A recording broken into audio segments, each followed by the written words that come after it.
Assalamualaikum warahmatullahi wabarakatuh. Alhamdulillahirabbil alamin. Wassalatu wassalamu ala rasulina wa habibina wa syafi'ina Muhammad wa ala alihi wa sahbihi ajma'in wa man tabi'ahum bi ihsanin ila yaumiddin, amma ba'. Apa khabar sedang penonton yang dirahmati Allah sekalian? Mudah-mudahan dalam keadaan sihat dan ceria. Terima kasih kepada sedang penonton yang masih lagi sudi bersama dengan kami dalam program Tanyalah Ustaz Biar Tahu Jangan Keliru. Baik, seperti biasa, setiap hari Khamis kita akan membahaskan tentang surah-surah dalam Quran, dan pada pagi yang indah dan barakah ini kita nak menyambung kembali perbincangan kita berkenaan Suratus Saffat, bermula ayat 102 hinggalah ayat 108 bersama dengan Ustaz kita, siapa lagi kalau bukan Al-Fadil Ustaz Samsul Hakim Abdul Samad. Assalamualaikum Ustaz. Waalaikumsalam warahmatullahi taala wabarakatuh. Apa khabar? Alhamdulillah bertambah sihat Ustaz. Ramadan ni kan? Betul. Terima kasih kepada Ustaz Samsul Hakim yang sudi bersama dengan kita pagi ini, dan kepada keluarga besar Tanyalah Ustaz yang ada sebarang persoalan, kemusykilan, boleh sahaja ke ruangan Facebook kami Tanyalah Ustaz TV3, atau boleh juga buat panggilan ke 1800 881677. Baik, sebelum kita nak meneruskan perbahasan berkenaan Suratus Saffat pagi ini, saya ada sedikit makluman kepada sedang penonton yang dirahmati Allah sekalian. Nikmati diskaun 1.50% daripada harga emas dengan kempen diskaun akaun Afim Emas I. Hubungi 03-823-02222 atau kunjungi mana-mana cawangan Afin Bank atau Afin Islamid berdekatan dengan anda untuk maklumat lanjut, sentiasa untuk anda. Baik, jadi tanpa buang masa, kita nak dengarkan dahulu pendahuluan ataupun muqaddimah topik kita pagi ini. Silakan Ustaz. Bismillahirrahmanirrahim. Assalamualaikum warahmatullahi taala wabarakatuh. Ayah-ayah, ibu-ibu, abang-abang, kakak-kakak, adik-adik yang bersama-sama dalam siaran Tanyalah Ustaz, yang terus setia bersama dengan program ini kan. Alhamdulillah. Pagi Khamis ni, pagi daripada malam yang ke-22, malam tadi, masya-Allah, kita nak hidupkan Ramadan kita ni tak lain tak bukan dengan Al-Quran. Betul. Sebab disebutkan Ramadan ni kalau tak ada Quran, ibarat orang kata lagu yang tidak ada irama. Masya-Allah. Tidak ada yang namanya synchronize tersebut. So, bila mana kita nak berbicara pagi ini, kita bawakan bicara daripada Al-Quran, yang mana kita akan berbicara beberapa aspek yang kita nak bawakan perbincangannya pada pagi ini, khususnya tentang keibubapaan. Betul. Walaupun cerita ni mungkin cerita yang kita biasa dengar, terutamanya setiap kali kita nak menyambut Aidul Adha, mesti cerita ni akan diulang-ulang pada kita kan. So, kalau tuan-tuan bukalah bicara daripada surah As-Saffat, kita lihat daripada bicara ayat yang ke-102 sampailah ayat ke-108, insya-Allah. Pada pagi ini kita nak mulakan terlebih dahulu dan Hakim dengan bacaan macam mana? Boleh Ustaz, silakan. Kita pendengarkan bacaan Al-Quran kita, mudah-mudahan ianya menambahkan keberkatan pada bicara pada pagi ini. Tuan-tuan, ayah-ayah, ibu-ibu, pergi ambil mushaf, ambil mushaf, kita tengok pada muka surat yang mengandungi bicara daripada ayat 102 sehinggalah ayat 108. A'udzu billahi minasyaitonir rajim. Bismillahirrahmanirrahim. فلما بلغ معه السعي قال يا بني إني أرى في المنام أني أذبحك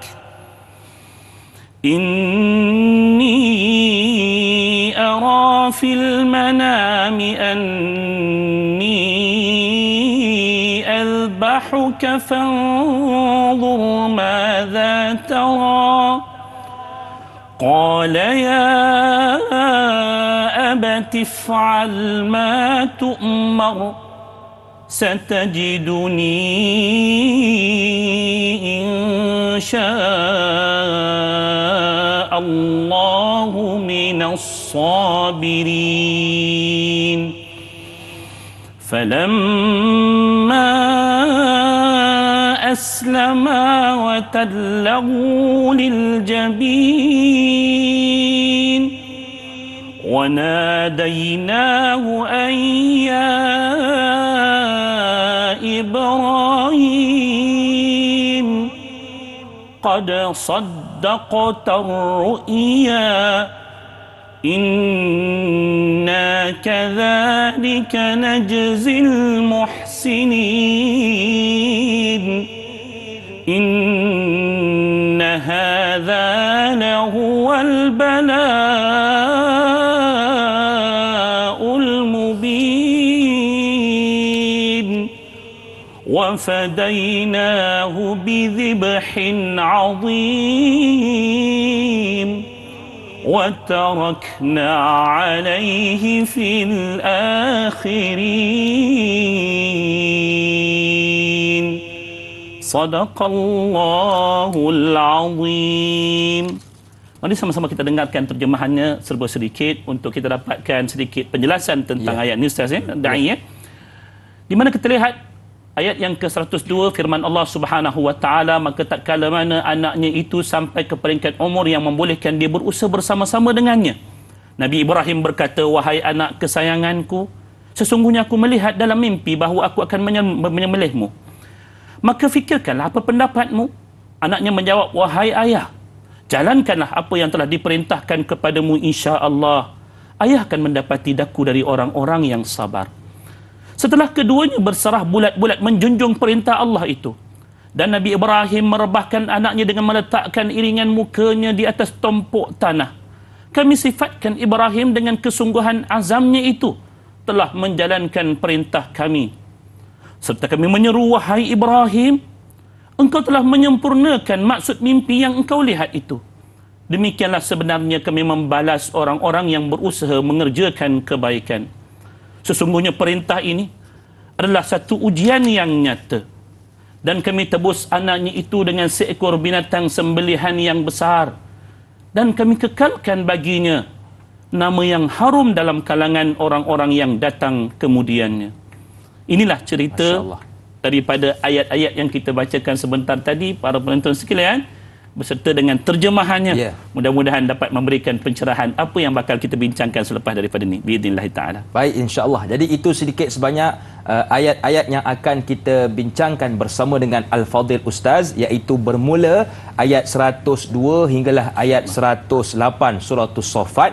Jadi kepada ibu-ibu dan ayah-ayah yang belum lagi mempunyai Quran di tangan, eloklah saya kira kita ambil Quran yang ada terjemahan untuk kita lebih mudah faham apakah yang akan kita bincangkan pada pagi ini. Baik Ustaz, sebelum kita nak menjawab soalan-soalan yang akan ditanyakan oleh sidang pendengar kita dan juga penonton kita, elok saya rasa kita pergi dahulu ayat yang pertama Ustaz, tentang tafsirannya, supaya kalau ada yang kita keliru boleh kita bertanyakan kepada Al-Fadhil Ustaz. Silakan.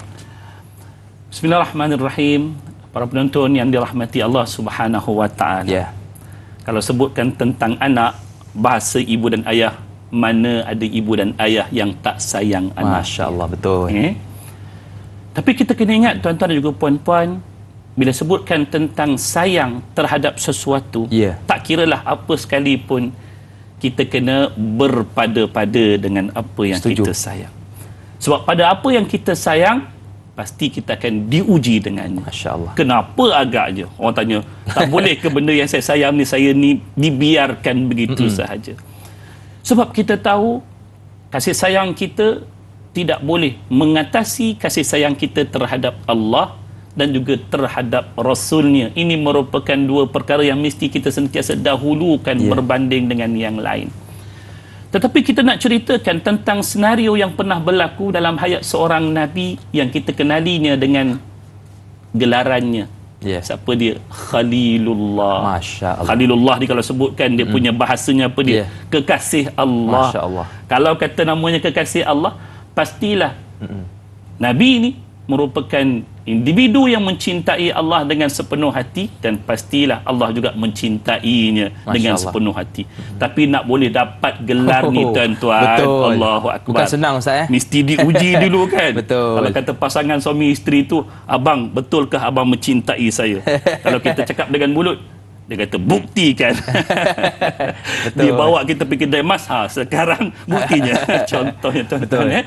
So Nabi Allah Ibrahim alaihi salam, begitu juga dengan isteri baginda, bermula daripada isteri yang pertamanya Hajar, Sarah, dan yang keduanya Hajar. Allah Subhanahu wa taala uji daripada perkahwinan yang pertama, Allah tidak mengurniakan anak. Masya-Allah. Tempohnya lama ya. Kalau kita buka dalam riwayat-riwayat menyebutkan sehingga 86 tahun lama. Berkahwin, tak dapat anak, tuan-tuan. Kita faham ada ibu dan ayah hari ini yang diuji oleh Allah. Pasangan-pasangan yang diuji oleh Allah. Tolong jangan putus asa. Sebab apa? Sebab Allah akan mengurniakan kita sesuatu tepat pada masanya. Kalaupun kita tidak beroleh dalam tempoh waktu ini, pasti ada masa yang akan tiba terbaik untuk kita. Kalau tak dapat di dunia, insya-Allah di akhirat pasti akan ada. Maka bila mana Nabi Allah Ibrahim berdoa kepada Allah, kita minta flashback sikit lah. Boleh. Walaupun kita nak mulakan bicaranya daripada ayat 102, tapi cuba lihat ayat 101. Waktu Nabi Allah Ibrahim alaihi salam berdoa pada Allah Subhanahu wa taala, ayat 100 lah kiranya. Apa dia katakan dalam doa dia? Dia bukan minta anak sahaja. Dia minta Rabbi habli minas salihin. Wahai Tuhanku, kurniakanlah aku bukan sekadar anak. Yang aku nak bukan takat anak. Aku nak anak yang saleh. Masya Allah. Ini kalau kata ibu dan ayah yang masih lagi belum dikurniakan oleh anak, walaupun nampak desperate nak anak ni, jangan lupa selitkan dalam doa kita, ya Allah, kurniakanlah kita anak yang saleh, sebab Allah tahu anak mana yang sesuai dengan upaya kita mendidik mereka. Tapi bila mana dia doa kekasih takkanlah akan dipersiakan, kan? Betul. Allah terus jawab. Allah kata fabasyarnahu bighulamin halim. Ini kelebihan kita berdoa pada Allah. Kalau kita minta pada yang lain-lain yang bukan tu pergi itulah pergi ni ke, itu memang tak memberikan kita apa-apa manfaat. Tetapi mintalah pada Allah, Allah pasti akan kurniakan kepada kita. Menarik, bila mana Nabi Allah Ibrahim minta untuk dapat anak yang saleh, dia diberikan jenis anak yang macam mana? Kalau kata tanyalah dai hakim, dah ada anak belum ni? Alhamdulillah. Katalah dai hakim nak anak yang saleh. Agak-agak apa ciri kesalehan yang dai hakim nak? Tuan-tuan juga begitu. Biasanya kita kata kalau boleh biarlah yang putih melepak, yang handsome, macam ala-ala hidung mancung, macam ala-ala pelakon dan juga sebagainya. Contohlah kan, kita nak anak-anak kita tampil fizikalnya menarik, tuan-tuan. Tapi subhanallah, bila mana minta seorang anak yang saleh, Allah kata fabasyarnahu bighulamin halim. Kami berikan berita gembira buatnya, untuk dia itu bakal dikurniakan seorang anak yang saleh. Ini ciri dia apa dia? Anak yang sabar. Penyabar. Tapi nak boleh dapat anak yang penyabar, mesti kena uji dulu. Kalau tak uji tak tahu. So sekarang ni kena uji. Kita tahu bila mana dah 86 tahun tak dapat anak, tiba-tiba dapat anak, tuan-tuan boleh bayang tak macam mana sayangnya Nabi Allah Ibrahim terhadap anaknya. Allah uji, kita tahu. Pendek ceritanya, selepas daripada perkahwinannya kali kedua, atas saranan daripada isteri yang pertama supaya diberikan kurnia zuriat anaknya, alhamdulillah dapat anak. Punyalah sayang, tapi tak sempat berlama-lama, timbul sedikit konflik dalam rumah tangga. Allah perintahkan supaya dihantar anak itu untuk jarak yang Masya Allah, daripada bumi Al-Aqsa, bumi Palestin, menuju kepada satu bumi yang gersang, tidak ada tumbuh-tumbuhan. Cerita dalam surah Ibrahim kita dengarkan, Allah perintahkan hantarkan isteri dan juga anaknya ke tanah tersebut. Tinggallah di bumi Mekah tanpa perhatian seorang ayah, berpisah sekian lama. Tiba-tiba, pendek cerita ni, kalau ikut banyak lagi sebab kita tak fokus benda yang lain. Kembali balik untuk episod yang berikutnya, setelah anak tu dah membesar tanpa berada di bawah pandangan seorang ayah yang taat pada perintah Allah. Ayah telah pun sabar dengan ujian tersebut, emak telah pun sabar. Kita tahu kisah Siti Hajar yang terpaksa berlari-lari, sa'i di antara Bukit Safa dan juga Marwah untuk mencari air. Terpisah lama. Bayangkanlah seorang ayah yang terpisah lama daripada seorang anak. Siapa yang tak merindui? Tetapi pada pertemuan yang berikutnya ini, subhanallah, walaupun baru sahaja bertemu beberapa ketika, datangnya mimpi pada malam hari pertemuan tersebut, bahawasanya datang perintah, kamu kena menyembelih anak kamu. Allah Akbar. Ini ceritanya. So nak tahu cerita berikutnya, kena berehat seketika. Okey, jadi ujian yang telah dihadapi oleh Nabi Ibrahim bukan kaleng-kaleng ujian sebenarnya. Baik, kita nak berhenti seketika. Jangan ke mana-mana, teruskan bersama dengan kami dalam Tanyalah Ustaz, biar tahu jangan keliru.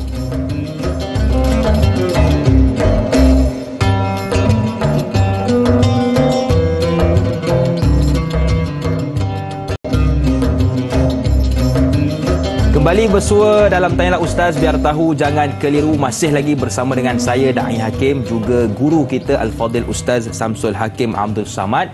Kami membahaskan tentang surah As-Saffat bermula ayat 102 hinggalah ayat 108. Baik, tadi kita ada bicarakan tentang sirah dan sejarah Nabi Ibrahim dan juga anaknya Nabi Ismail. Jadi ada satu soalan yang ditanyakan Ustaz oleh sahabat kita bernama Al-Shal. Assalamualaikum Ustaz dan Da'i. Waalaikumsalam. Merujuk ayat 102. Adakah ayat ini menyatakan yang Nabi Ismail alaihissalam itu sudah akil baligh dan boleh membantu bapanya Nabi Ibrahim alaihissalam dalam bekerja?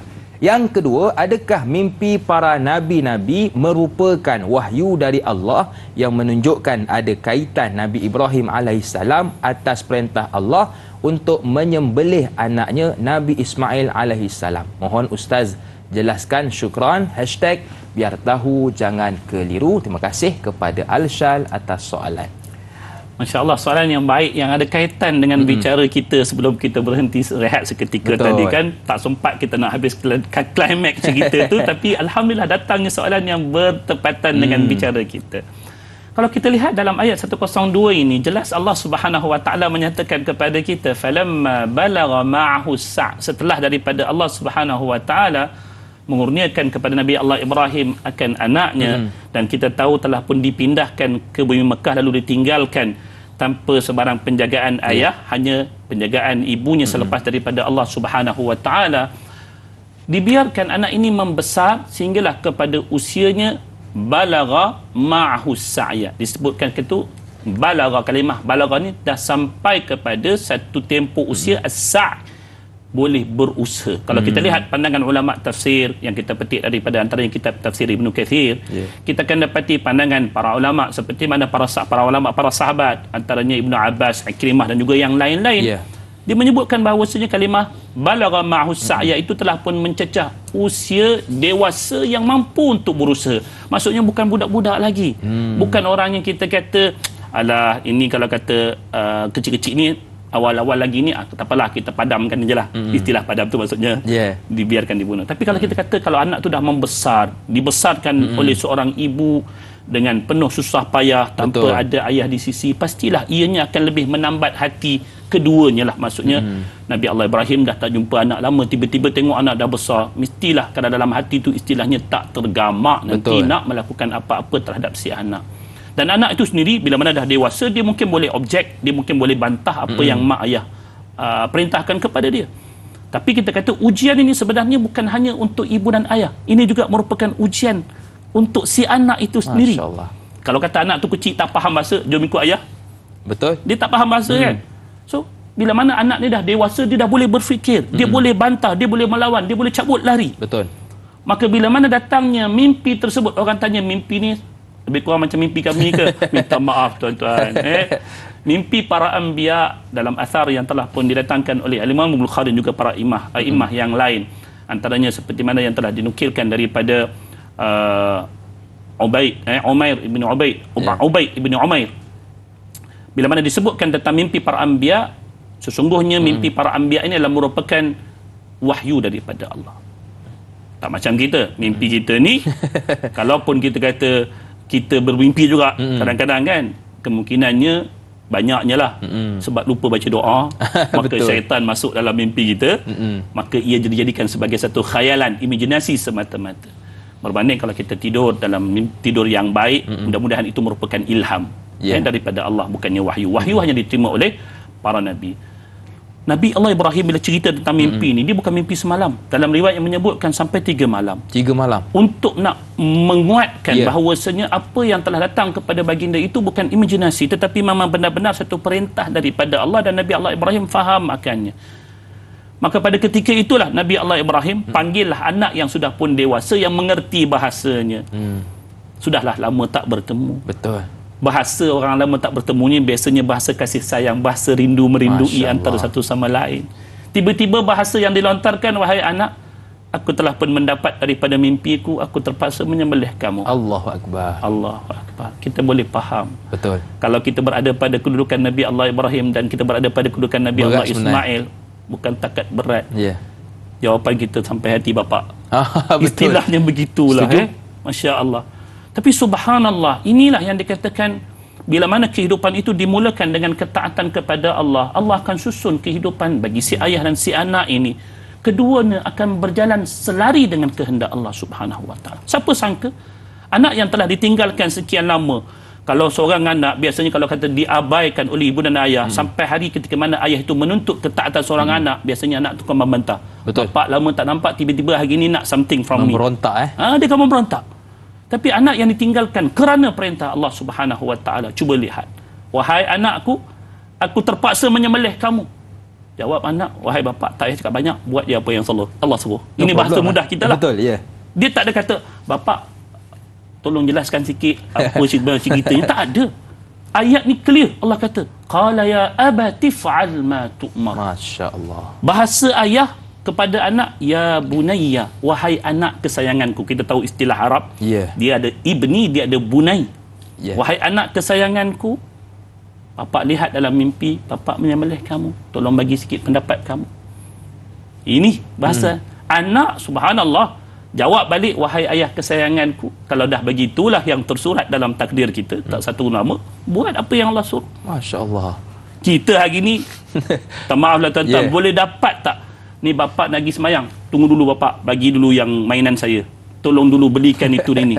Betul. Macam mana nak dapatkan anak begini? Kita kena ingat permulaannya ialah bila mana kita mulakan hidup kita dengan taat Allah dan kita bawa keluarga kita untuk melihat bahawasanya yang perlu diutamakan berbanding sekalian yang lain, tidak ada yang lain melainkan Allah.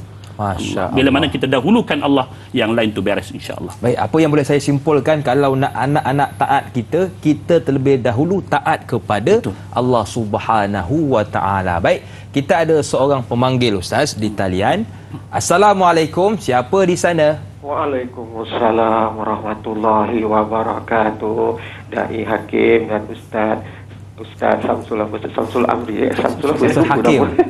Samsul Hakim, Abdul Samad ini, minta maaf Ustaz. Saya jarang cakap dengan Ustaz ni. Jadi ini pertama kali saya pun tak berapa pasti nama sunnah tadi. Jadi soalan saya begini Ustaz. Apa yang Ustaz ceritakan mengenai Nabi Allah Ibrahim dan juga Nabi Allah Ismail, pengorbanan yang tiada tandingan, tiada tolak banding, seorang yang cukup sabar. Jadi soalan saya, apakah yang perlu kita contohi kita zaman sekarang ni Ustaz? Perlu contohi apa yang dikatakan sebagai ni pengorbanan yang cukup, seorang yang cukup penyabar antara dua beranak, dapat zuriat, lepas tu letak pula tempat yang tak ada apa, kemudian jumpa balik kena sembelih pula dah.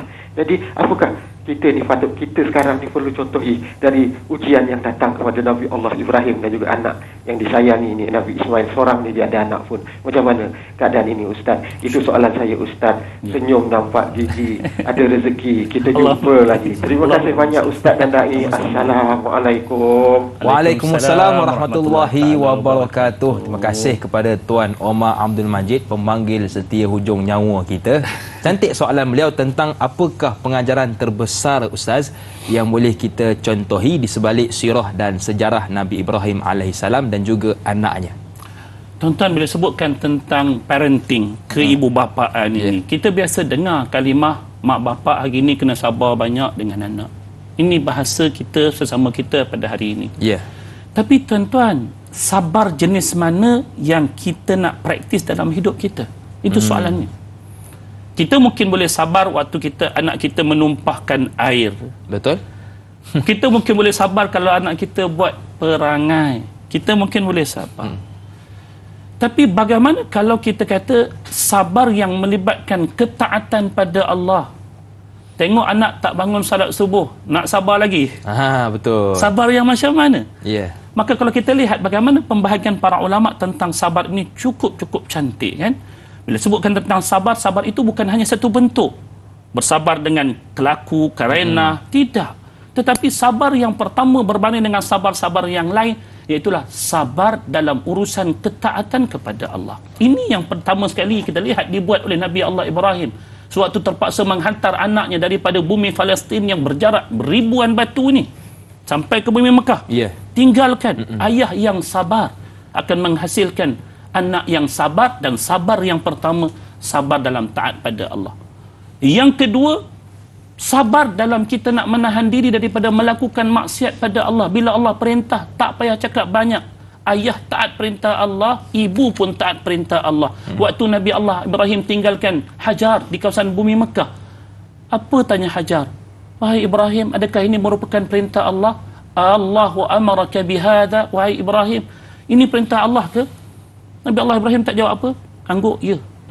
Tak cakap banyak. Izan, kalau begitu, kalaulah itu perintah Allah, kata Hajar pada suami dia, maka aku yakin Tuhan tidak akan persiakan aku. Tak apa, pergi. Subhanallah. Baru dapat baby nak kena tinggal pula ni. Pantang pun tak habis lagi cerita dia. Contohlah Subhanallah. Sabar dalam nak mengelakkan kita daripada melakukan maksiat. Tak nak lawan perintah Allah. Kena sabar, nak kena tahan ni. Nak buat ni sedap ni. Sabar. Yang ketiganya, sabar dalam berhadapan dengan musibah. Antara musibah-musibah kita fahamlah, anak-anak yang mungkin ada perangai-perangai yang tak baik, kena sabar banyak-banyak. Jangan cepat sangat kita sebut yang tak baik untuk mereka. Bimbang-bimbang takut kita kata ianya adalah menjadi bahagian daripada bahagian yang kita kata satu perkara yang kita sebutkan sebagai tasya'um, satu benda yang tak baik untuk anak-anak kita ni. So 3 benda ni kena praktiskan sabar. Inilah elemen yang terpenting, sebab sabar ini elemen yang paling utama dalam kesalehan seseorang. Masya Allah. Saya suka dengan kenyataan yang telah diungkapkan oleh Al-Fadhil Ustaz tadi tentang kita hari ini kalau nak sabar dengan perangai anak mungkin boleh, tapi sabar yang utama sebenarnya ialah sabar dalam melakukan ketaatan kepada Allah. Baiklah, kita nak beristighfar seketika. Jangan ke mana-mana, teruskan bersama dengan kami dalam Tanyalah Ustaz. Biar tahu, jangan keliru.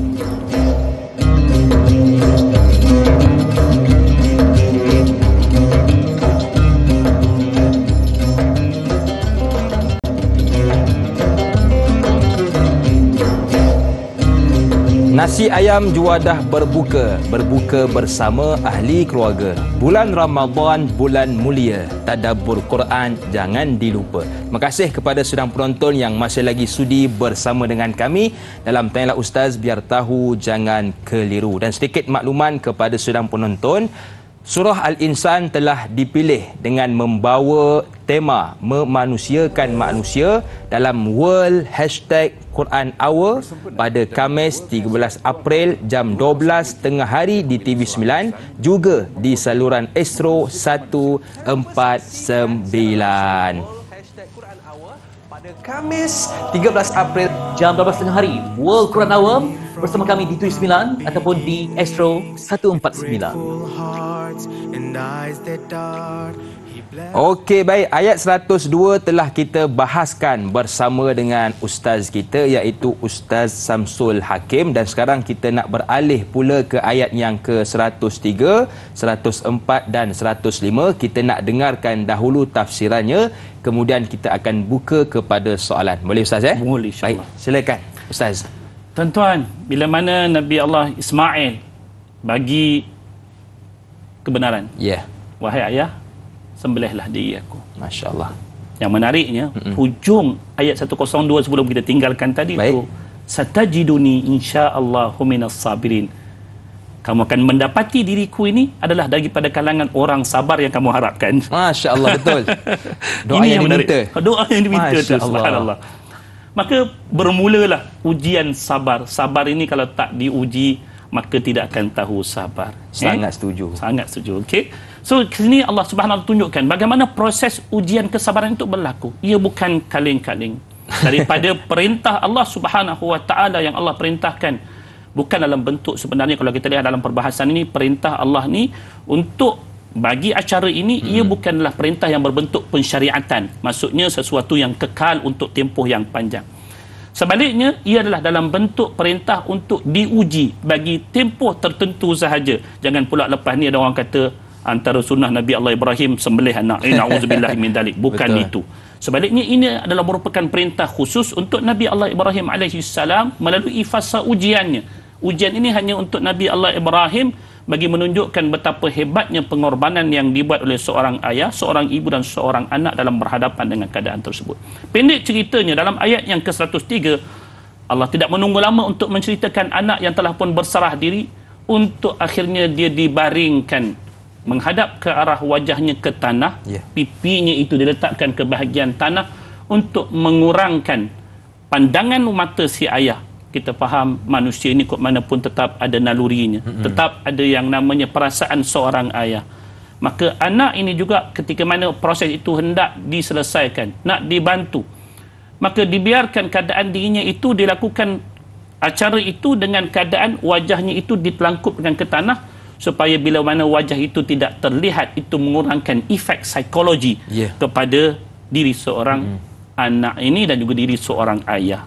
Bayangkan kalau disembelih dalam keadaan keduanya saling menatap. Allah. Pasti ianya menimbulkan efek psikologi yang besar.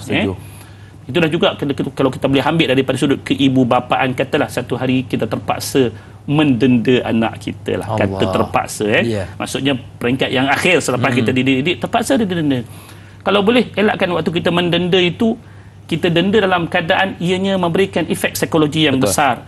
Itu sebab Islam, kalaupun terpaksa kita kata adanya rotan-rotan yang ringan yang tidak mencederakan, jangan sampai kita mencederakan bersama-sama dengannya jiwanya. Tetapi ia sebagai diberikan untuk peringatan pada mereka semata-mata. Jangan sampai dirosakkan psikologi mereka, yang akhirnya selepas daripada itu, bila mana jiwa itu keras disebabkan oleh efek psikologi yang ada, dia takkan lagi mendengar bicara kita. So anak ni dibaringkan di tanah untuk disembelih. Tapi inilah yang dikatakan kuasa Allah Subhanahu wa taala. Bila mana ianya adalah merupakan ujian, dan itu bukan maksud yang dikehendaki, itulah menyembelih anak. Sebaliknya yang dikehendaki oleh Allah untuk memperlihatkan kesungguhan, keiltizaman seorang hamba kekasihnya ini melaksanakan perintah Allah Subhanahu wa taala. Tak tunggu lama, tak sempat acara itu dijalankan walaupun keduanya telah pun menunjukkan kesungguhannya. Allah kata, wahai Ibrahim, qad saddaqta ru'ya. Allah cuma nak tengok kita ni bersungguh ke tidak dalam buat amal. Bulan Ramadan ni kan, Masya Allah, lepas buka puasa, aduh lah, perut dah kenyang ni, nak bangun sembahyang ke tidak ni. Tuan-tuan, penat macam mana pun, buat apa yang kita mampu. Maksudnya bangun dulu, tunjukkan kesungguhan kita. Kalau dah pergi sampai 2 rakaat tarawih tu dah contohlah kan, banyak terlelap daripada sedar sedarnya kan. Tak apa, rehat. InsyaAllah Allah Maha tahu kesungguhan kita melakukan ibadah. Sebab kita tahu setiap daripada kita ada upaya masing-masing. Ada orang yang Allah berikan upaya yang lebih, ada orang yang Allah berikan upaya yang kurang daripada sudut kita panggil pertimbangan kemanusiaan ini. Tetapi kita tahu kesungguhan itu kesemuanya perlu ada dalam diri kita. Bagaimana kita melakukan ketaatan itulah yang Allah nak lihat daripada kita. Maka disebabkan oleh Allah Subhanahu wa taala hendak mengujinya semata-mata, dan Allah telah melihat kesungguhan bagi kedua-duanya melaksanakan perintah Allah Subhanahu wa taala. Qad saddaqta ru'ya inna kadzalika najzil muhsinin. Allah kata pada waktu itulah sesungguhnya begitulah yang Allah nak balas bagi orang-orang yang berbuat kebaikan. Orang nampak pembalasan ini, apa dia orang kata pembalasan kan, nampak kata kambing lah gantinya tu. Tapi ayat ni belum lagi cerita tentang kambing. Bagaimana pembalasan Allah? Iaitulah pembalasan bagi apa yang telah dilakukan daripada ketaatan yang terdahulu. Apa dia? Sabarnya Nabi Allah Ibrahim tak dapat anak. Sabarnya Nabi Allah Ibrahim dalam berbuat taat. Maka balasan yang paling awal iaitulah Allah mengurniakan anak yang saleh, anak yang sabar sebelum daripada kambing itu diperolehi. Masya Allah. Itu ceritanya. Itu ada hadiah yang terbesar Ustaz dalam kehidupan kita. Baik Ustaz, kita telah menghuraikan ayat 103 dan kita nak raikan pula soalan-soalan berkaitan dengannya dari Rahimah Saud. Assalamualaikum Ustaz dan Da'i. Waalaikumsalam. Ayat 103, sebelum memenuhi perintah Allah, Nabi Ibrahim menunjukkan akhlak yang baik dengan bertanya anaknya Nabi Ismail berkaitan perintah Allah. Adakah boleh diterima akal apabila ibu bapa tidak menghormati hak anak-anak dan terus menggunakan kuasa veto ke atas anak-anak? Terima kasih Ustaz dan Da'i. Terima kasih juga kepada Rahimah Saud atas soalan. Masya Allah. So kat sini ayat yang digunakan iaitulah mak ayah menghormati hak anak. Apa maksud hak anak di sini? Mudah-mudahan kita fahami ia sebagai anak-anak itu perlu dididik. Perlu diberikan bimbingan, bukan terus dikerasi tanpa sebab. Kenapa ni? Pam, kena sekali. Pasal apa ni? Kau kenapa tak sembahyang lagi? Dari mana didikannya? Di mana yang dikatakan bimbingannya? Sudahkah ia didahulukan? Bukankah hak setiap anak mereka itu mendapat pendidikan dan bimbingan daripada ibu dan ayah? Betul. Ayah, ya betul kita ada kuasa untuk merotan anak kalau anak itu enggan. Tapi kalau belum apa-apa lagi, itu yang kita bagikan buahnya terlebih dahulu. Agak-agak buah kita pula, apa pula yang kita akan terima nanti. Betul. So, soalan puan tadi sebentar tadi, Masya Allah, kita sangat-sangat bersetuju. Ya, bagi ayah ada haknya, bagi anak ada haknya. Hak seorang ayah ialah mendidik anak-anak mereka dengan baik. Itu hak seorang ayah, dan anak-anak kena mendengar apa yang disebutkan, perintah-perintah yang tidak bertentangan dengan perintah Allah. Itu hak seorang ibu dan ayah.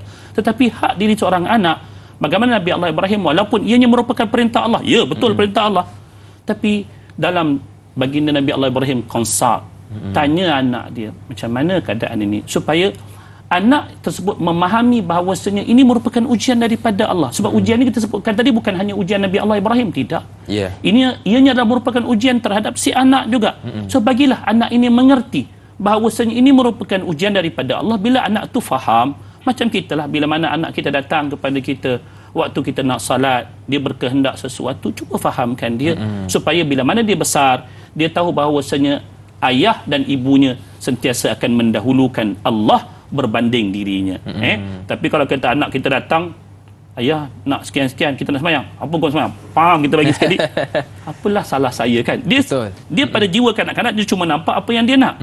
Tapi bila mana dia diberi faham, adik sekejap ni bagi Abi semayang dulu, ataupun Umi semayang dulu, lepas ni kita akan dapatkan apa yang dia nak. Kalau dia duduk baik-baik sepanjang ibu ayah semayang, dia akan dapat lagi baik, contohnya. So di situlah kita ada didikan, ada yang consultation dengan anak-anak kita tersebut, menyebabkan insya-Allah mudah-mudahan kepatuhan itu lebih baik insya-Allah. Baik Ustaz, kalau kita lihat kepada ayat 104 yang telah kita bacakan tadi, ada satu perkataan yang menarik untuk kita bahaskan bersama, iaitu kami, seperti yang telah ditanyakan oleh Pak Suli Romli. Assalamualaikum Ustaz dan Da'i yang dihormati. Waalaikumsalam. Soalan saya, sesungguhnya kami telah memanggil dia dalam ayat ke-104. Siapakah kami dalam ayat ini, dan kenapa Nabi Ibrahim alaihissalam merasa mimpinya mimpi yang benar? Apakah tanda-tanda kebenaran mimpi Nabi Ibrahim? #biar tahu, jangan keliru. InsyaAllah. Silakan Ustaz.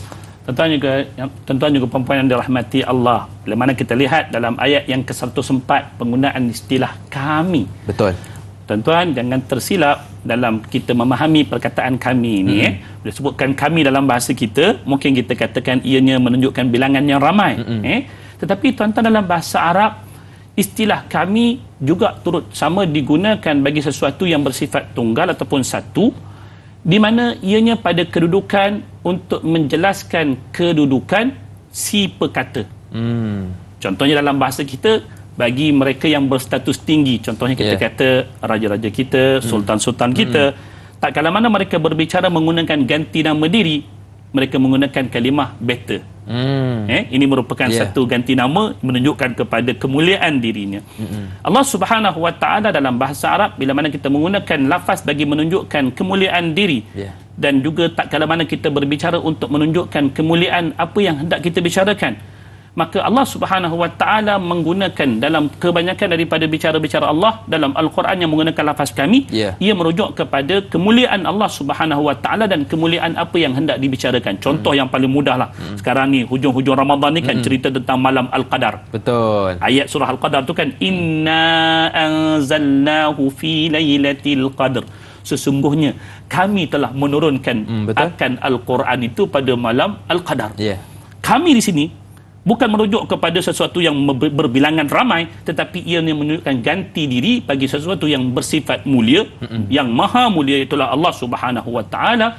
Dan apa yang hendak dibicarakan itu iaitulah Al-Quran yang berlangsung pada waktu yang mulia tersebut turunnya ia. Maka Allah menggunakan ganti nama kami tersebut untuk menunjukkan kemuliaan zatnya yang mulia dan apa yang hendak dibicarakan itu juga mulia. Maka dalam ayat yang ke-14 ni Allah yang maha mulia menyuruh akan Nabi Allah Ibrahim yang mulia, maka bicara itulah menggunakan ganti nama kami di sini. Masya Allah. Dan cerita tadi yang kedua soalan tadi itu, dia kata bila mana disebutkan tadi yang kedua tadi apa dia? Allahumma salli ala Muhammad, bagaimana mimpi tersebut dapat dipastikan wahyu daripada Allah? Tercerita tadi awal sikit tadi. Ya, boleh. Dia telah pun datang bukan sekali. Malam pertama datang berfikir, betul, renung, walaupun kita tahu mimpi para anbiya ni memang asalnya adalah merupakan wahyu daripada Allah. Datang mimpi yang kedua menguatkan. Datang mimpi malam yang ketiga, ini confirm lah. Betul. So wahyu yang datang berturut-turut ini menunjukkan kepada kebenaran wahyu tersebut benar-benar datang daripada sisi Allah, maka tanpa ragu lagi Nabi Allah Ibrahim melaksanakan perintah tersebut dengan jayanya. Alhamdulillah. Ya, betul. Dan sudah pastilah mimpi-mimpi para nabi ni langsung tidak sama seperti mimpi kita. Baik, kita nak bertasbih seketika, jangan ke mana-mana, teruskan bersama dengan kami pastinya dalam Tanyalah Ustaz, biar tahu jangan keliru.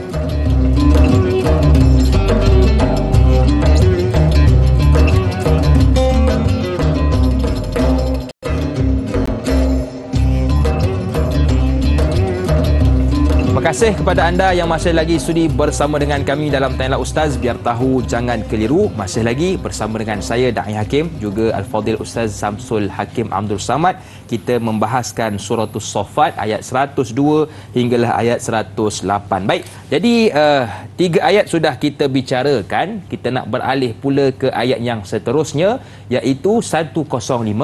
Sebelum kita nak dengarkan, kita pergi dahulu kepada soalan. Assalamualaikum Ustaz dan Da'i. Waalaikumsalam. Bagaimana untuk menjadikan tafsiran pada ayat ini tidak dimanipulasi? Ini kerana apabila segelintir tidak mentadabbur ayat ini dengan betul, menjadikan bertindak segala apa yang mereka mimpikan dengan membenarkan kejadian tersebut, mengakibatkan kesalahfahaman dan bertindak di luar pemikiran yang pada ayat ini. Mohon pandangan Ustaz. Terima kasih juga kepada Sahziatul atas soalan. InsyaAllah soalan yang baik, bertepatan dengan konteks perbincangan kita jugalah dalam dunia hari ini. Bila mana kita mendengar tentang cerita berkenaan tentang Nabi Allah Ibrahim yang mendapat mimpi tadi, dan kita telah pun mengenal pasti apakah klasifikasi mimpi yang diperolehi oleh Nabi Allah Ibrahim, adakah ia sama seperti mana mimpi kita? Jawapan telah pun diberikan daripada seawal tadi bahawasanya mimpi para anbiya sama sekali tidak sama seperti mana mimpi orang kebanyakan yang lain. Hatta kepada kita kata diri kita sendiri pun kita boleh katakan begitulah kiasannya. Kita bukan para anbiya yang bila mana bermimpi ianya adalah merupakan sesuatu wahyu, dan bila disebutkan tentang wahyu pastilah ianya bersifat qat'i ataupun pemutus bagi sesuatu perkara yang mesti dilaksanakan ataupun dihentikan perlakuannya contohnya. Tetapi bagi kita, bila mana kita berhadapan dengan mimpi, kita tidak boleh menjadikan ayat 105 ini sebagai hujah untuk kita menetapkan bahawasanya sesuatu itu perlu kita lakukan konon-kononnya ianya sama seperti mana kisah Nabi Allah Ibrahim. Tiba-tiba seorang tu bermimpi, dalam mimpi tidur malamnya dia kata, esok kau tak payah semayang dah. Contohlah kan. Bila orang tanya kenapa tak semayang, kenapa tak puasa, oh semalam saya mimpi kata saya dah tak perlu semayang, saya tak perlu puasa. Tuan-tuan, dalam Islam, kita sebagai umat Islam, umat Nabi Muhammad sallallahu alaihi wasallam, panduan bagi kita berhukum itu jelas, bermula daripada Al-Quran, bermula daripada hadis Nabi sallallahu alaihi wasallam ataupun sunnahnya. Kita pergikan kepada ijma' yang telah pun disepakati oleh ummah seluruhnya. Begitu juga dengan qiyas bagi hukum yang sedia ada, bagi sesuatu yang mendatang, yang baru, yang belum ada hukum sebelum daripadanya. Maka 4 sumber ini, itulah yang perlu didahului berbanding dengan mimpi-mimpi ataupun sekalian yang lain. Seandainya kita bermimpi sesuatu itu bertepatan dengan keempat-empat sumber ambilan kita dalam beragama ini, maka bolehlah mimpi tersebut dilaksanakan. Contohnya lah, kita mimpi pada malam bulan Ramadan ni ada datang kepada kita, esok engkau sedekahlah pada masjid sekian-sekian, sekian-sekian jumlah. Sedekah urusan yang kita ketahui adalah merupakan antara anjuran Islam. Dalam Al-Quran ada perintah untuk sedekah, dalam sunnah ada perintah untuk sedekah, dan ia disepakati oleh ummah. Kalaupun kita nak kiaskan dalam bentuk hari ini sedekah, nak sedekah dengan duit ke dengan apa pun, ia masih lagi dalam kerangka syariat yang membenarkan. Maka apa yang disebutkan Mimpi sebegitu mudah-mudahan daripada mimpi-mimpi yang baiklah, kerana ianya bertepatan dengan kehendak Islam. Tapi kalau mimpi itu memang jelas sekali, ustaz saya mimpi macam Nabi Allah Ibrahim lah, mimpi itu kata sembelih anak. Jangan buat. Jangan buat. Pasal apa? Sebab tidak ada yang namanya selepas daripada syariat Nabi Allah Ibrahim, hatta daripada syariat Nabi umat Nabi Muhammad sallallahu alaihi wasallam, adanya keharusan untuk menyembelih anak, wal a'yadzubillah. Pastilah sesuatu yang bertentangan dengan kehendak Allah datangnya daripada kehendak syaitan. Wal a'yadzubillah. Kalaupun di bulan Ramadan dia kata, saya ni bulan Ramadan mimpi ni, itu bukan alasan untuk membenarkan ataupun mengharuskan sesuatu yang melanggari perintah Allah Subhanahu Wa Taala. Jelas. Mimpi pula di 10 malam terakhir, Ustaz. Itu tak boleh, itu pun tak boleh gunakan sebagai alasan. Betul, tak boleh digunakan. Baik, jadi sebab itulah Quran ini perlu kita tadabbur dan bukan hanya baca pada Quran tersebut. Baik Ustaz, kita ada seorang lagi pemanggil, boleh kita raikan? Silakan. Assalamualaikum, siapa di sana? Waalaikumsalam warahmatullahi wabarakatuh. Saya Ismail, Pasir Bulu. Okey, pagi ini saya nak baca satu ayat. Mohon Ustaz tolong berbetulkan ya Ustaz ya, insya-Allah. Insya-Allah, silakan Tuan Haji. A'udzu billahi minasyaitonir rajim. Bismillahirrahmanirrahim. فلما أسلما وتله للجبين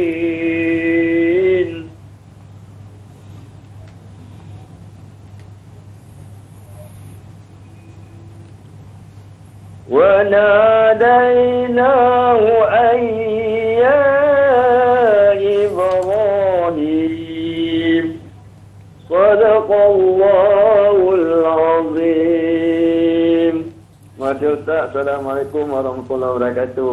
Waalaikumsalam warahmatullahi wabarakatuh. Terima kasih kepada Tuan Ismail yang sudi memperdengarkan bacaan ayat 103 dan 104. Mungkin ada sedikit ulasan, Ustaz. Terima kasih banyak pada yang sudi untuk menelefon kita untuk memperdengarkan bacaan Al-Quran. Mudah-mudahan Allah merahmati bacaan tersebut dan juga diri kita, insya-Allah. Amin. Bacaan Tuan, suara Tuan, masya-Allah bagus.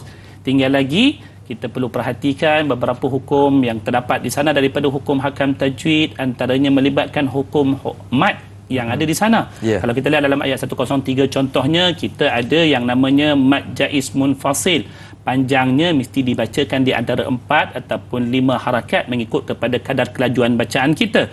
Dan kalau kita sebutkan di situ juga adanya mat asli, panjangnya tidak boleh lebih daripada kadar 2 harakat. Maka mana yang perlu dipanjangkan 4 ataupun 5 harakat, mana yang perlu dipanjangkan 2 harakat, jangan kita berlebih-lebihan ataupun mengurangi akan haknya. Inilah yang dikatakan bacaan yang menepati kehendak Tuhan, iaitulah warattilil Qur'ana tartila. Bacalah Al-Quran dengan jalan tartil, mematuhi hukum hakam tajwidnya, insya-Allah. Yang lebih-lebih daripada itu, insya-Allah kita boleh berbaki daripada masa ke semasa. Tahniah pada tuan yang membaca, insya-Allah. Baik Ustaz, kita nak terus meraihkan soalan-soalan dari sahabat kita. Cuma tadi saya sempat melihat kepada soalan dari sahabat kita Fadli Matsyah. Menarik untuk kita bacakan bersama. Ayuh. Assalamualaikum Ustaz, Da'i dan semua kru. Waalaikumsalam. Soalan saya, kita sebagai manusia biasa, apakah tauladan yang sepatutnya kita ambil dari mimpi Nabi Ibrahim alaihissalam untuk menyembelih anaknya Nabi Ismail, yang Allah Subhanahu Wa Taala arahkan di dalam mimpi tersebut dari sudut ketaatan, keimanan kepada Yang Maha Esa. Walaupun secara logiknya seakan-akan pelik perintah tersebut, tetapi kerana ianya datang dari Allah, kita perlu mentaatinya. Mohon pencerahan. Terima kasih. Hashtag biar tahu, jangan keliru. Masya Allah. Ini yang dikatakan masyarakat yang cakna. Maksudnya, betul. Abang kita yang tanya ni, Masya Allah, Abang Fadli kita yang tanya ni, beliau memang orang yang meneliti ayat-ayat tersebut. Dan diharapkan daripada ayat tersebut dapat memberikan kita pelajaran yang besar. Bila mana sesuatu itu telah pun tetap kepada kita daripada syariatnya, apa yang datang daripada hujah-hujah yang jelas daripada Al-Quran, daripada hadis Nabi sallallahu alaihi wasallam yang telah pun diistimbatkan oleh para ulama dengan begitu teliti, sehingga ia telah pun dimaklumi oleh kita. Betul. Contohnya dalam hal seperti mana salat, puasa, zakat, haji, benda ni orang orang kampung kita kata well known lah. Well known. Masing-masing tahu sendirilah. Kalau tengah hari bulan Ramadan tu, kalau kena angkut dengan van jenazah tu, tak payah tanyalah apa salah saya. Faham sendirilah kan. So kita tahu bila mana benda tersebut telah pun jelas di syariat. Apa keperluan pertama yang perlu kita buat, iaitulah kita terus melaksanakannya tanpa mempersoalkan apa rasionalnya. Sebab kadang-kadang apa yang Tuhan perintahkan kepada kita itu seawalnya mungkin tidak nampak rasionalnya. Saya bagikan contoh. Kita kata bila mana kita terbatal wuduk lah. Contohnya kita kentut. Kentut tuan-tuan. Bila kita kentut tu keluar daripada bahagian belakang kita. Tapi yang perlu kita basuh itu bahagian depan kita, muka kita. Betul. Kalau ikut logik akal bagi mereka yang mungkin nak melihat kepada jalan singkat, memahami syariat menerusi jalan akal semata-mata, tanpa bimbingan wahyu, dia mungkin membantah. Dia kata kenapa tak basuh yang belakang je? Saya keluarkan angin daripada belakang. Saya buang air daripada dua jalan tersebut. Kenapa tak dibasuh bahagian tersebut? Cukup berpada dengannya untuk saya mendirikan salat. Kenapa saya perlu basuh daripada muka, tangan, sapu kepala dan sebagainya? Maka pada waktu itu, kalaulah kita cuba menyandarkan logik itu semata-mata untuk kita beragama, pasti banyak daripada tuntutan agama yang kita akan persoalkan dan mungkin meninggalkan akannya. Tetapi bila sebutkan tentang Islam, kepatuhan kita kepada Allah ianya bermula daripada imannya kita bahawasanya Allah yang menciptakan kita, dia pasti lebih tahu apa keperluan kita, apa yang sepatutnya kita lakukan dalam hidup kita. Bila mana Allah perintahkan kepada kita sembahyang, kita kata daripada sembahyang lebih baik saya pergi gym angkat besi. Contohnya kan. Contohlah kan jadi bodybuilder ni kan. Tuan-tuan, tak ada yang boleh menandingi salat. Betul. Tak ada yang boleh menandingi salat. Kalaupun kita habiskan masa 2 jam di gym untuk angkat besi, untuk buat kita panggil kita punya workout kan, dia takkan sama macam kalau kita sembahyang walaupun 5 minit, 10 minit. Bagaimana Allah berikan kepada kita hasilnya hari ini bila mana kajian dibuat. Ada universiti kita yang buat kajian kelebihan salat pada individu tersebut. Masya Allah, terbukti. Walaupun satu ketika dulu kita tak nampak. Waktu kita mula-mula salat, kita tak tahu. Tapi akhirnya bila mana kemudian harinya, pasti kita tahu Tuhan yang menciptakan kita. Kita yakin dengan pengetahuannya terhadap diri kita. Datang perintah Allah tanpa ragu-ragu kita laksanakan. Sebab keyakinan kita, mana mungkin Allah yang lebih mengetahui kita daripada ibu dan ayah kita, dia akan menitahkan kita, melarang kita daripada sesuatu, daripada benda yang akan merugikan kita ataupun yang akan membinasakan kita. Semua yang Allah bagi elok-elok, baik-baik sahaja untuk kita. Maka inilah yang telah dilakukan oleh Nabi Allah Ibrahim. Jelas bila mana dia melaksanakan perintah tersebut, terus nampak hasilnya. Masya Allah. Untuk konteks Nabi Allah Ibrahim, buat apa yang disuruh. Kita macam mana? Hari ini Ramadan dengan peluang dan juga ruang yang besar yang Allah berikan peluang kepada kita. Cari malam Al-Qadarnya, qiyamnya, sedekahnya. Percaya ke tidak kita? Kalau kita percaya, hasilnya kita akan nampak. Sekurang-kurangnya kita kata Allah akan memberikan kepada kita kehidupan yang bahagia di dunia. Dalam surah An-Nahl Allah menyatakan man amila salihan min dzakarin aw untha wa huwa mu'min falanuhyiyannahu hayatan thayyibah. Barang siapa yang melakukan amal yang saleh daripada kalangan lelaki ataupun orang perempuan, sedangkan dia beriman kepada Allah Subhanahu wa taala, jangan bimbanglah. Allah akan berikan kepada dia kehidupan yang baik. Apa dia kehidupan yang baik? Kata Ibnu Abbas, itulah kebahagiaan yang Allah campakkan. Itu sebab bila lepas sembahyang kan, senyum dia kita kan, tenang dia kan rasanya. Tapi kalau tak sembahyang, gelojak hati kita, siapa yang tahu? Allah saja yang tahu. Silakan. Okey, baik. Jadi kalau kita nak hidup senang dan tenang, ayuh kita pertambah dan perbaiki ibadah solat kita, lagi-lagi solat fardu, dan hiasi dengan solat sunat. Baik, sedang penonton yang dirahmati Allah sekalian, satukan semua pembiayaan anda untuk pengurusan kewangan serta ketenangan fikiran melalui pembiayaan peribadi Affin dengan kadar keuntungan menarik. Untuk maklumat lanjut, sila layari affinalways.com atau hubungi pusat panggilan Affin di 0382302222 tertakluk Terma. Baik, terima kasih kepada sedang penonton yang dirahmati Allah sekalian. Kita akan berhenti seketika. Teruskan bersama dengan kami selepas ini di TV9 dalam Tanyalah Ustaz, biar tahu jangan keliru.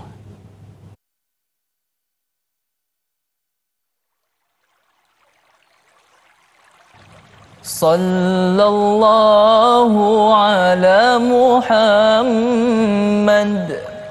Sallallahu alaihi wasallam. Sallallahu ala Muhammad. Sallallahu alaihi wasallam. Ya Nabi salam alaika. Ya Rasul salam alaika. Ya Habib salam alaika. Salawatullah alaika.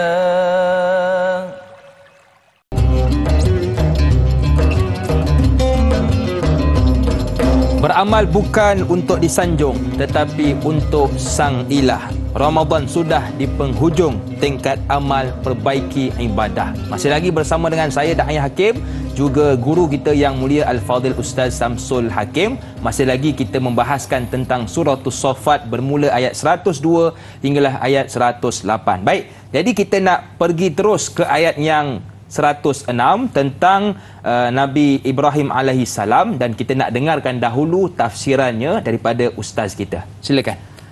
Subhanallah.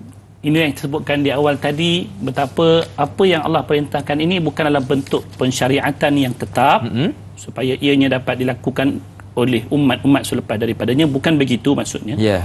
Sebaliknya jelas apa yang kita nyatakan tadi, wahyu Allah untuk kali ini bagi Nabi Allah Ibrahim ianya daripada bahagian ujian Allah buat baginda. Bila mana Allah menyatakan dalam ayat 106, inna hadza lahuwal bala'ul mubin, Allah sendiri telah pun menegaskan bahawasanya apa yang telah diperintahkan itu adalah daripada bahagian ujiannya yang jelas daripada sisi Allah. Kenapa?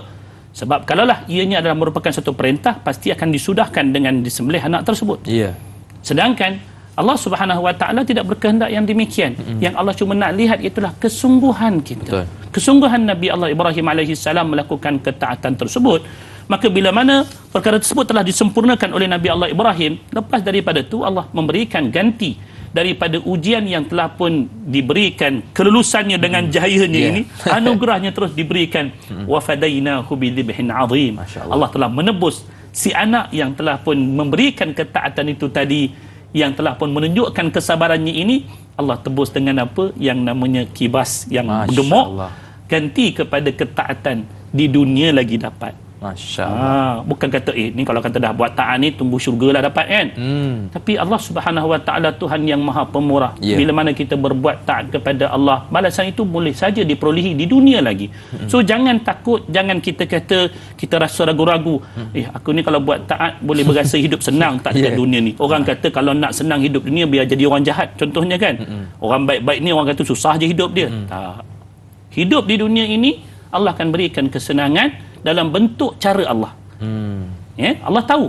Maka pada ketika mana Allah menggantikan Nabi Allah Ibrahim dengan Nabi Allah Ismail ni seekor kibas yang gemuk, itu sesuai dengan keperluan ataupun kehidupan pada masa tersebut, dan daripada kurniaan tersebutlah disembelihnya kibas tersebut, yang daripada situlah barulah bermulanya syariat yang kekal sampai zaman kita. Setiap kali datangnya ibadah musim hari raya korban nanti kan, kita menyembelih haiwan tersebut. Itu yang dikekalkan sebagai syariat yang sebenar, berbanding sembelihan anak tadi dihapuskan selepas daripada perintah yang pertama tadi. Dan terakhirnya, subhanallahil azim, inilah sebenarnya yang manusia hari ini tergila-gilakan populariti. Ya, betul Ustaz. Istilahnya kan, siapa yang tak nak popular hari ini, pakat semua nak popular. Tapi kita nak popular bentuk yang macam mana? Kita nak popular sebagai insan yang taat pada Allah, ataupun kita nak popular sebagai manusia yang maksiat kepada Allah? Allah Subhanahu Wa Taala bila mana mengiktiraf populariti seseorang dalam keadaan yang sebenar, Allah tetap memberikan popularitinya. Nabi Allah Ibrahim hari ini sampaikan kepada umat Nabi Muhammad, kita menyebut-nyebutkan namanya kan. Subhanallah. Popularnya Nabi Allah Ibrahim ini dengan kesabarannya itu sampai ke hujung zaman nanti, bila mana selagi mana ada insan yang mendirikan salat, selagi itulah kita akan menyebutkan nama baginda dalam salat kita ini. Kama sallaita ala Ibrahim wa ala ali Ibrahim. Kita baca tahiyat akhir tu kan. Subhanallah. Allah biarkan sebutan nama Nabi Allah Ibrahim. Bila sebutkan nama Nabi Allah Ibrahim, first yang kita akan teringat bukan benda yang buruk, tapi kita akan ingat kesabarannya, ketaatannya, kesungguhannya, keimanannya. Inilah yang sebenarnya yang perlu dipelajari, khususnya bagi anak-anak muda. Anak-anak tu pun sama juga. Yang nakkan hidup popular. Hidup popular tu sebenarnya tak salah. Bukan salah pada hidup popular, dan kita tahulah bukanlah kita yang nak menjemput popular ni, bukan kita senang-senang nak buatnya. Tak. Allah boleh berikan kepopuleran tersebut untuk diri kita, tapi bentuk yang bagaimana itulah yang lebih penting. Kita nak popular sebagai orang yang taat pada Allah, yang nama orang yang popular taat pada Allah ini bukan takat disebut oleh penduduk dunia, ia akan disebutkan oleh penduduk di langit. Itu yang lebihnya. Tapi kalau kita kata takat kita popular di mata masyarakat, popular di sisi manusia, kalaupun kita kata lama sekalipun, katalah lama, tapi artinya itu tidak ada. Betul. Disebutkan dalam terjemahan yang diberikan oleh Syekh Abdullah Basmah, kita buka Kasih Pimpinan Rahman. Bagaimana disebutkan wa tarakna alaihi fil akhirin, diterjemahkan oleh Syekh Abdullah Basmah sebagai sebutan yang harum, mekar, mewangi. Nama Nabi Allah Ibrahim. Kita nak nama kita disebut dengan sebutan yang baik sebagai satu bentuk doa untuk diri kita juga, insya-Allah. Berbanding kalau kita menempuh kehidupan yang buruk, yang pasti akan mengukir nama kita itu pada paparan yang buruk juga. Wala'iyadzubillah. Baik Ustaz, kalau kita lihat ayat yang ke-106 dan kita lihat kepada terjemahan, ada perkataan ujian, dan orang kita kalau tak tengok terjemahan pun dia faham dah balak tu ujian lah tu ya. Betul. Jadi seperti yang ditanyakan oleh sahabat kita Intan Zurina Abdul Razak berkaitan ujian ini. Assalamualaikum Ustaz, Da'i dan warga, tanyalah Ustaz. Waalaikumsalam. Ayat 106, ayat tentang Allah menguji Nabi Ibrahim dan Nabi Ismail serta mereka berjaya dengan ujian tersebut. Soalan saya, apabila kita diuji oleh Allah namun ujian itu mendekatkan kita lagi dengannya, adakah itu satu indikator bahawa kita telah lulus ujian tersebut? Terima kasih atas pencerahan Ustaz. Terima kasih juga Intan atas soalan. Silakan Ustaz. Puan Intan Zurina, soalan yang sangat baik dan ada kaitan dengan apa yang sedang kita berada dalamnya, itulah Ramadan. Betul. Itu sendiri. Allah Subhanahu Wa Taala telah menyebutkan kepada kita daripada firman-Nya dalam suratul Anbiya ayat yang 35. Allah kata wa nabluukum bisyarri wal khairi fitnah, dan kami akan menguji kalian dengan sesuatu yang dilihat buruk dan juga dilihat baik oleh kita sebagai satu ujian untuk kita. Allah Subhanahu Wa Taala bila mana mendatangkan ujian kepada kita, apapun bentuk yang datang kepada kita, baik ataupun buruk yang dilihat oleh mata kita, ia belum menjadi penentu kepada buruk ataupun baiknya untuk diri kita. Sebab kadang-kadang ada orang yang diuji dengan benda yang dilihat baik, dapat harta yang melimpah ruah, tetapi akhirnya seperti mana Qarun yang akhirnya dilembaskan oleh Allah. Baik ataupun buruknya ujian tersebut bukan bergantung kepada jenisnya, sebab kita mungkin diuji daripada mana-mana bahagian tersebut, tetapi yang lebih penting iaitulah apa reaksi kita kepada ujian tersebut, itu yang menentukan ianya baik ataupun buruk. Kalau kita menunjukkan sikap redha kita kepada ujian Allah, kita terima dengan sabar, kita hadapi dengan ketabahan, insya-Allah apapun yang datang baik ataupun buruk ialah benda yang baik untuk kita. Itu sebab Nabi sebutkan ajaban li amril mu'min inna amrahu kullahu khair in asabahu sarra'a syakar in asabahu sarra'u syakar wa in asabahu dharra'u sabar. Kehidupan orang beriman ini sangat-sangat ajaib tuan-tuan. Bila mana datang kepadanya kehidupan yang menyeronokkan dia, mengembirakan dia, maka dia akan hidup dengan kesyukuran. Itu respon dia kepada ujian tersebut.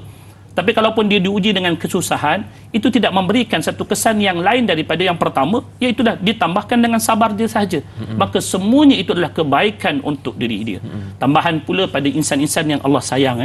Kita ni kalau kita sayang dekat seseorang tu mesti kita bagi yang baik-baik saja. Betul. Kan? Tapi kita dengar dalam hadis yang diriwayatkan oleh Al-Imamul Baihaqi daripada Abi Hurairah radhiyallahu taala anhu, kata Nabi sallallahu alaihi wasallam, "Idza ahabba Allahu 'abdan ibtalahu liyasma'a tadarru'ahu."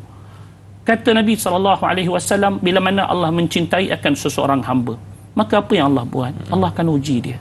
Allah akan uji dia, for sure.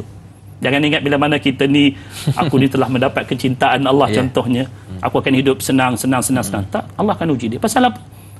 Kenapa Allah uji dia? Nabi sebut liyasma'a tadarru'ahu untuk Allah mendengar rintihan dia. Waktu dia diuji tersebut, kita dengar bagaimana Nabi Allah Yaqub yang diuji kehilangan anaknya dalam surah Yusuf. Apa jawab Nabi Allah Yaqub waktu mendengar khabar kehilangan anaknya? Dia menjawab apa dia? Qala innama ashku bathi wa huzni ila Allah. Dia berkata, hanya senya aku adukan apa yang dikatakan kesusahan hatiku ini, duka citaku ini hanya kepada Allah Subhanahu wa taala. Dia tak kongsi dengan Facebook dulu tau. Dia tak kongsi dengan Instagram dulu tau. Tapi dia cari Allah. Dalam Ramadan ni kan, bila mana Allah uji kita dengan lapar perut kita. Kita tahu kalau kita cerita Dai Hakim, saya lapar lah, Dai Hakim pun tak boleh tolong. Betul, saya pun lapar. Saya pun lapar juga. Samalah kita. Tapi tuan-tuan, daripada ujian yang Allah bagikan kepada kita di bulan Ramadan, tuan-tuan perhatikan ayat 186 daripada surah Al-Baqarah. Lepas Allah ceritakan tentang perintah puasa, 183, 184, 185 cerita tentang puasa. Ayat 186 Allah kata, wa idza sa'alaka ibadi anni fa inni qarib.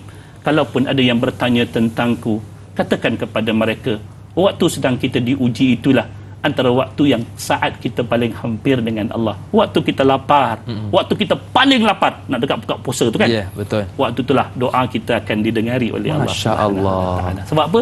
Dekatnya kita dengan Allah. Masya-Allah. So jangan berasa susah hati, jangan berasa putus asa. Kalau datang ujian dalam hidup kita, wal'iyadzubillah, kita minta lindung terlebih dahulu. Tapi kita tahu bila mana Allah uji kita, Allah tahu kemampuan kita. So bila mana kita datang ujian kepada kita, lihatlah ia sebagai satu peluang untuk kita hampirkan diri kita kepada Allah. Masya Allah. Ujian datang untuk mendekatkan kita kepada Allah. Baiklah, kita nak bertakbir seketika. Jangan ke mana-mana, teruskan bersama dengan kami dalam Tanyalah Ustaz, biar tahu jangan keliru.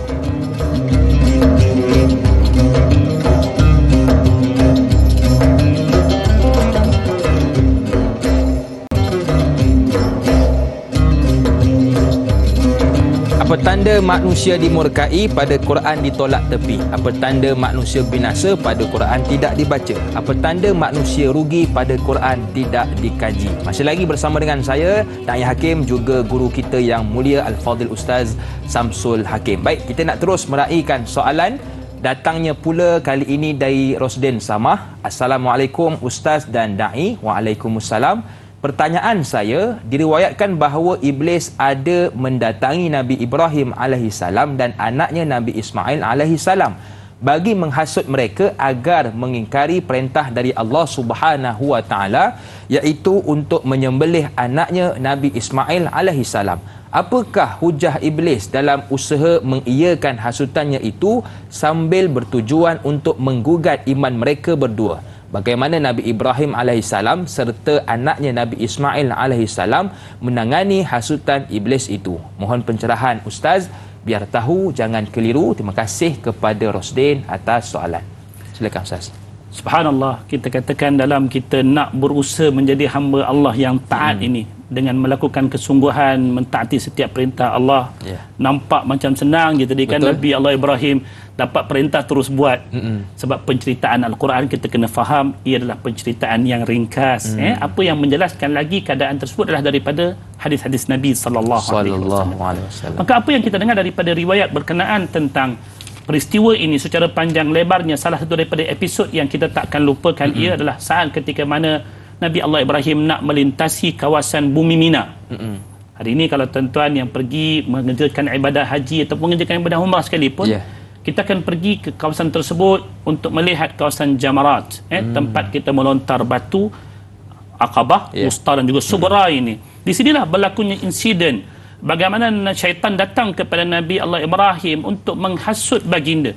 Bagi, kalaupun kita terkatakan tidak menghalangnya secara langsung, tetapi dia cuba untuk menangguh-nangguhkan perintah tersebut sekurang-kurangnya. Ini usaha syaitan dibuat. Dan kalau kita lihat bagaimana datangnya hasutan syaitan ini, ia pasti datang dalam bentuk yang memiliki kecenderungan manusia padanya, ataupun dia akan approach kita pada benda yang kita suka. Contohnya bulan Ramadan ni kan, bagaimana approach syaitan pada kita. Kita suka makan kan, dia bawa lah dugaan makan-makan ni kan, subhanallah. So dia akan datangkan benda yang, kalau dalam hal Nabi Allah Ibrahim, pastilah yang didatangkan daripada buah fikirannya, iaitulah bagaimana seorang ayah tergamak untuk bunuh anak kan, takkan tak sayang kot. Tapi inilah latihan yang telah Allah berikan kepada Nabi Allah Ibrahim semenjak daripada sebelum daripada dikurniakan anak, iaitulah mendahulukan kasih Allah berbanding dengan yang lain daripadanya. Alhamdulillah, hasutan syaitan ini ianya dijawab seperti mana yang kita lihat Allah berkehendak daripada kita untuk menjawab akannya. Bagaimana tuan-tuan buka surah Fatir ayat yang ke-6, Allah menyatakan innasyaitana lakum aduun fattakhiduhu aduwa. Sesungguhnya syaitan itu adalah merupakan musuh kamu yang nyata semenjak daripada zaman Nabi Adam dahulu lagi. Kita tidak boleh menjadikan ianya kawan sama sekali.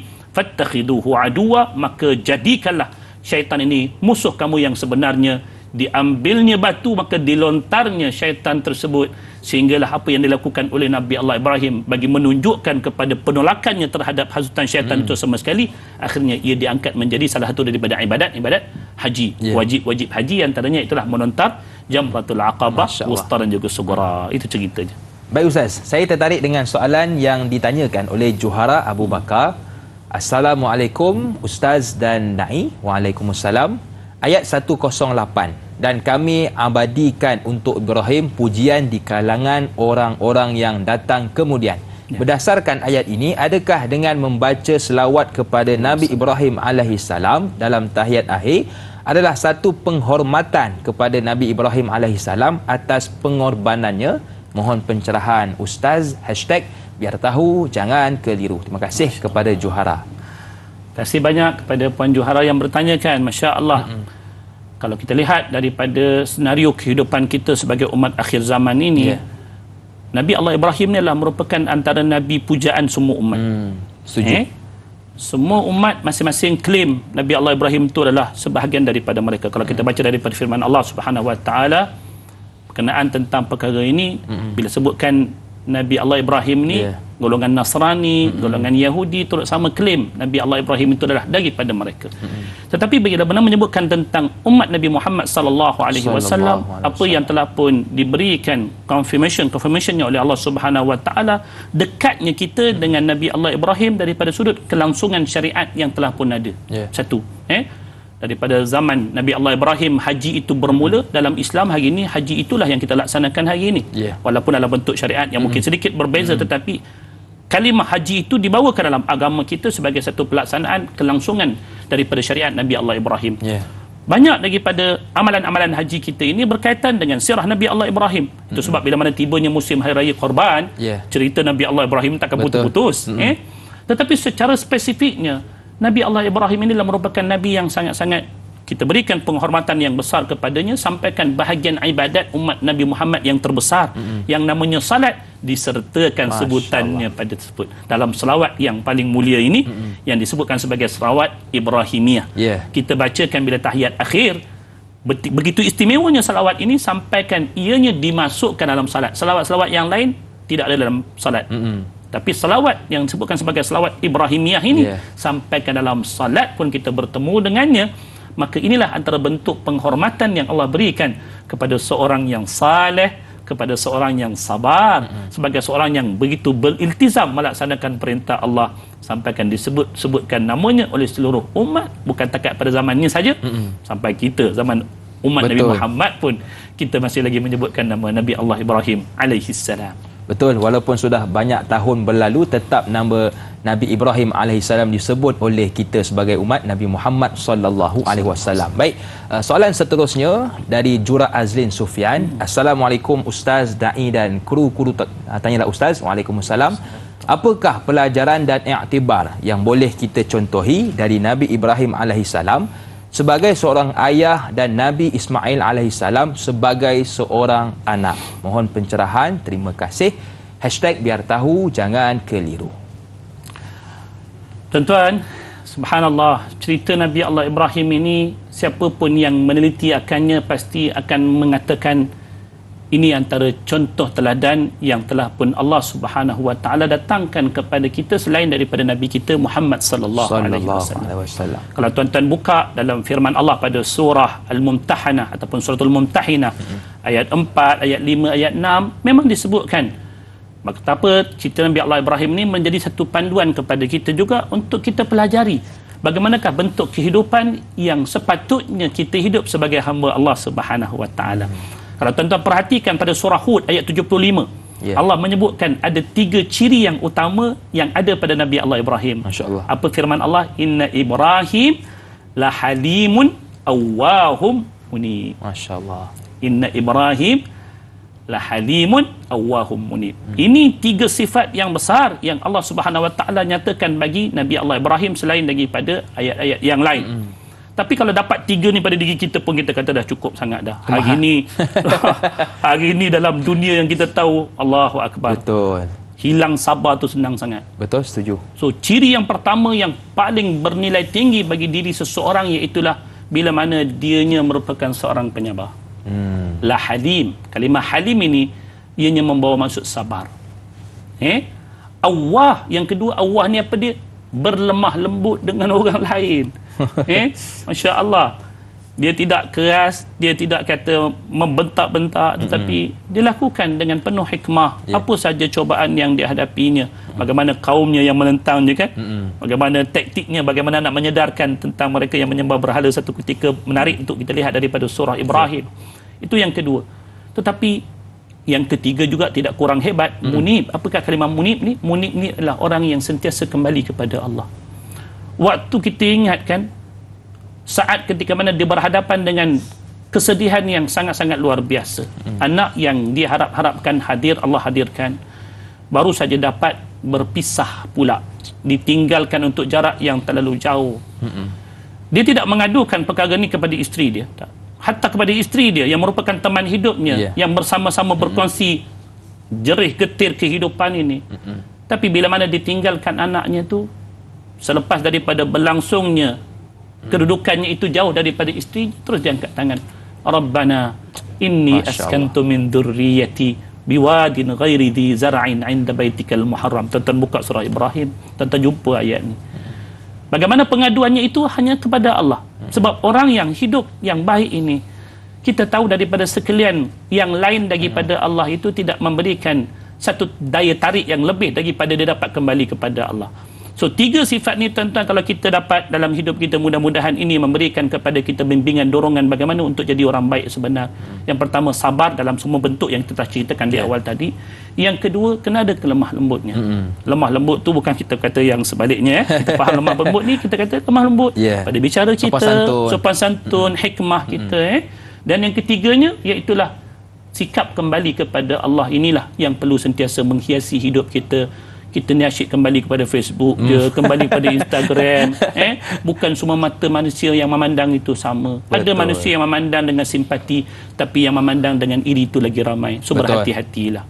Tapi kalau kembali kepada Allah, setiap kembali kita kepada Allah, Allah akan menerima kita biar siapa pun kita sebelum daripada kita kembali tersebut. Ini yang hebatnya kembalinya kita kepada Allah. Baik Ustaz, itu 3 ciri ataupun dari sudut sebagai seorang ayah. Bagaimana pula dari sudut Nabi Ismail sebagai seorang anak yang boleh kita ambil sebagai pedoman? Silakan Ustaz.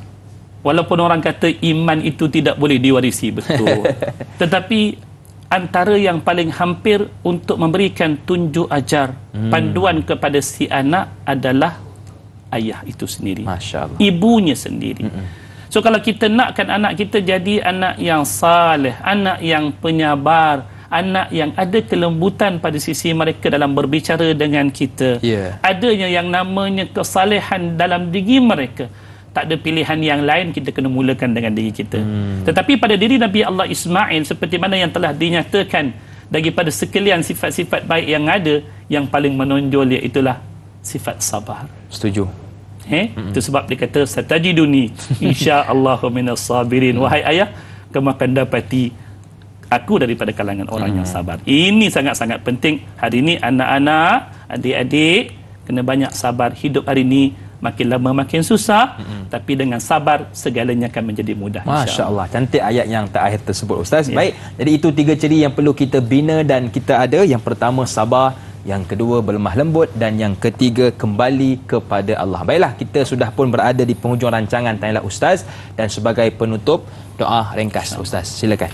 بسم الله الرحمن الرحيم الحمد لله رب العالمين آمين. والصلاة والسلام على أشرف الأنبياء والمرسلين آمين. نبينا محمد وعلى آله وصحبه أجمعين آمين. اللهم اجعلنا لك شاكرا آمين. واجعلنا لك ذاكرا آمين. واجعلنا لك أوابا آمين. يا الله اللهم إنا نسألك رضاك والجنة ونعوذ بك من سخطك والنار آمين. اللهم إنك عفو كريم آمين. تحب العفو فاعف عنا وعن والدينا وعن جميع المسلمين والمسلمات والمؤمنين والمؤمنات برحمتك يا أرحم الراحمين. آمين. ربنا آتنا في الدنيا حسنة وفي الآخرة حسنة وقنا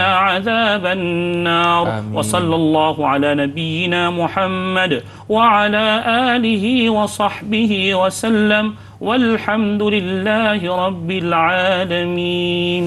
Amin ya rabbal alamin. Terima kasih kepada ustaz yang sudi bersama dengan kita pagi ini. Kepada keluarga besar Tanyalah Ustaz, teruskan menonton Tanyalah Ustaz pada esok pagi bersama dengan sahabat saya iaitu Da'i Hadari dan juga panelnya Ustaz Yaakob Yusra di bawah topik Menggenggam Al-Qadr bermula 6.50 pagi. Akhir kata dari saya Da'i Hakim, senyum nampak gigi, ada rezeki, kita berjumpa lagi. Assalamualaikum warahmatullahi wabarakatuh.